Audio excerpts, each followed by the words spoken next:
This is Auto User Guide, where we help you understand your vehicle better. Today, we are covering all information related to major engine services for the Mercedes-Benz C-Class 2022 to 2026 models. Service intervals. Engine oil needs to be changed every 7,500 to 10,000 miles, which comes out to around 12,000 to 16,000 kilometers. If you drive in tough conditions or put a lot of load on your engine, sticking to the lower end of that range is the better call. Engine coolant has a much longer life. The first replacement comes at around 150,000 miles. After that, it needs to be swapped out every 50,000 miles going forward. It keeps your engine temperature in check, so keeping it fresh is something you don't want to skip. Brake fluid should be replaced every 2 years or somewhere 20,000 to 30,000 miles, whichever one comes first. Over time, it absorbs moisture, and that slowly reduces how well your brakes. Engine oil. Engine oil capacity. Alright, so when it comes to engine oil capacity, the amount your car needs depends on the size of its engine. Not every engine drinks the same. If your Mercedes-Benz C200 or C300 is equipped with the 2.0-liter turbo engine, the total engine oil capacity, including the oil filter, is 5.8 to 6.6 US quarts, which works out to approximately 5.5 to 6.3 liters. That's the amount you'll need every time you perform an oil change. Now, if your vehicle is a Mercedes-Benz C300e or C400e plug-in hybrid, it requires 6.3 US quarts of engine oil, including the filter, which is about 6.0 liters. Recommended engine oil. Now let's talk about which engine oil you should be using. The recommendation is to go with a genuine engine oil, or any good quality commercial engine oil, if it matches the right type and viscosity for the temperature in your area. That last part matters more than people realize. The oil that works well in a cold climate isn't always the best choice for somewhere hot, so always check the viscosity chart and pick accordingly. On the topic of synthetic oil, you can use it. Synthetic motor oil is perfectly fine as long as two things check out.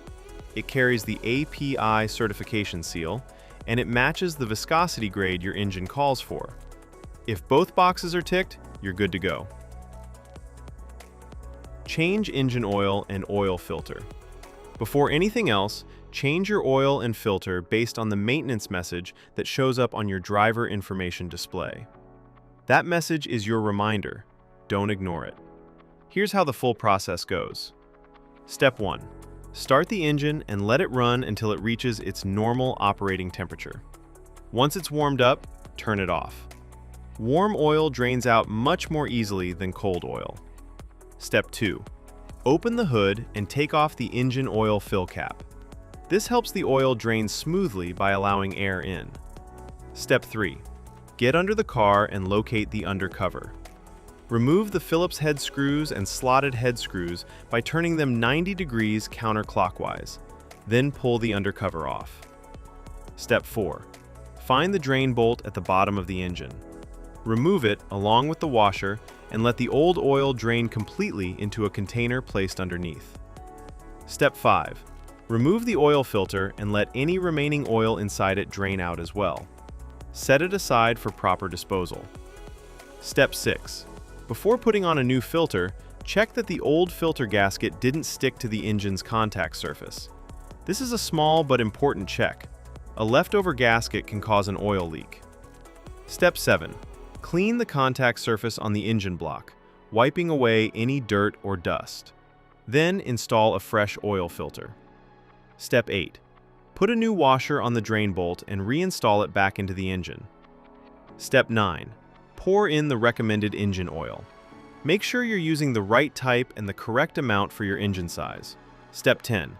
Put the oil fill cap back on securely and start the engine. Step 11. Let the engine run for a few minutes, then get underneath and check around the drain bolt and oil filter for any leaks. If you see drips, shut the engine off and address it before going further. Step 12. Turn the engine off and wait for about 3 minutes. This gives the oil time to settle. Then pull out the dipstick and check that the oil level is right where it should be. Reset the gauge. After you've changed the engine oil, there's one more thing you need to do: reset the oil life gauge. If you skip this step, the car won't know the oil has been changed and will keep showing you an inaccurate reading. Here's how to do it on your car. First, make sure the ignition is on. You don't need to start the engine, just press the start button without pressing the brake pedal so the system powers up. Next, go to your driver information display and navigate to the vehicle information menu. You'll find an option that shows your current oil life percentage. Once you're on that screen, press and hold the selection button, usually the one on your steering wheel, for about 10 seconds. The oil life indicator will start to blink, which means it's ready to be reset. While it's blinking, press and hold the button again. The display will reset back to 100%, confirming that the system now recognizes the fresh oil. Once you see 100% on the screen, you're done. The gauge has been successfully reset. After that, go ahead and start the engine normally. Let it run for a moment and confirm that no warning lights related to the oil are showing up on the dashboard. Now we're moving on to coolant and fluid specifications. Keeping your coolant at the right level is just as important as your engine oil. It keeps your engine from overheating and running into serious problems. Engine coolant, radiator. Before you touch anything, make sure both the engine and the radiator are completely cool. Never open the radiator cap on a hot engine. The pressure inside can cause boiling coolant to spray out and burn you. Once everything is cool, place your hand on the radiator cap and turn it just 1/8 of a turn counterclockwise. This releases any built-up pressure inside the cooling system. Give it a moment to settle. Now push the cap down and continue turning it counterclockwise to fully remove it.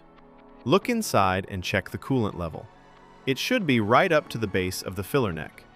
If it's sitting lower than that, go ahead and top it up with the correct coolant. Once the level is good, place the radiator cap back on and tighten it fully. Make sure it's secure before you close the hood. Engine coolant, reserve tank. Again, before checking anything, make sure the engine and radiator have cooled down completely. Now locate the reserve tank. It's a small, translucent container usually sitting near the radiator. Look at the side of the tank and check where the coolant level sits. If it's below the minimum mark, add the specified coolant slowly until it reaches the maximum mark. Don't go above it. Once the level is good, take a moment to inspect the cooling system for any leaks. Look around the hoses, the radiator, and the reserve tank itself. If you notice any drips or wet spots, that's something that needs attention before you drive the car. Now, let's talk about replacement of brake fluid. Checking your brake fluid is straightforward. On the side of the brake fluid reserve tank, you'll notice two markings, a minimum and a maximum line. Your fluid level should always be sitting somewhere between those two marks. If the level is at or near the minimum mark, you need to top it up. Don't let it drop below that line. Low brake fluid can affect how your brakes respond, and that's not something you want to find out about while you're driving. At the same time, don't overfill it past the maximum mark either. Just keep it in between and you're in good shape. One thing worth mentioning for those driving a manual transmission model, your brake fluid reserve tank also takes care of the clutch fluid. It's the same tank serving both systems.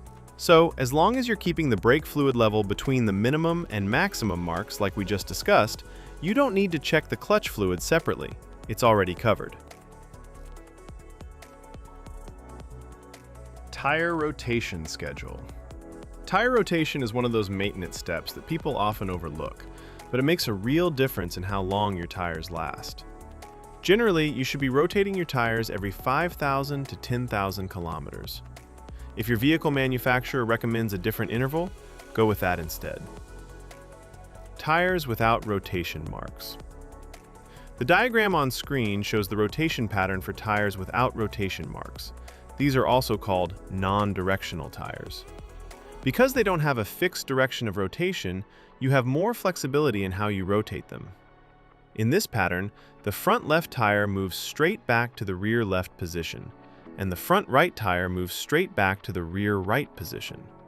Then, at the next rotation interval, the rear tires cross over, the rear left moves to the front right, and the rear right moves to the front left. This cross-rotation method spreads the wear more evenly across all 4 tires, which helps them last longer overall. Tires with rotation marks. The diagram on screen now shows the pattern for tires with rotation marks, commonly known as directional tires. You'll notice an arrow on the sidewall of these tires, and that arrow tells you which direction the tire is meant to spin. It only works one way.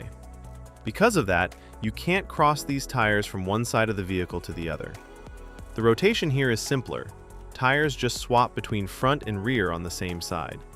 The front left goes to the rear left comes up to the front left, and the exact same thing happens on the right side.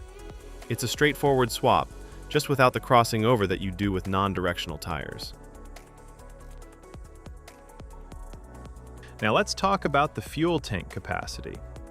Your fuel tank holds a total of 10.5 to 17.4 US gallons, which is equal to 40 to 66 liters. Thanks for watching this video. I really hope it helped you understand things a little better. If you found it useful, give it a like. And if you haven't subscribed yet, hit that subscribe button so you don't miss the next one. Drop your thoughts or questions in the comments below. I'd love to hear from you. It genuinely means a lot.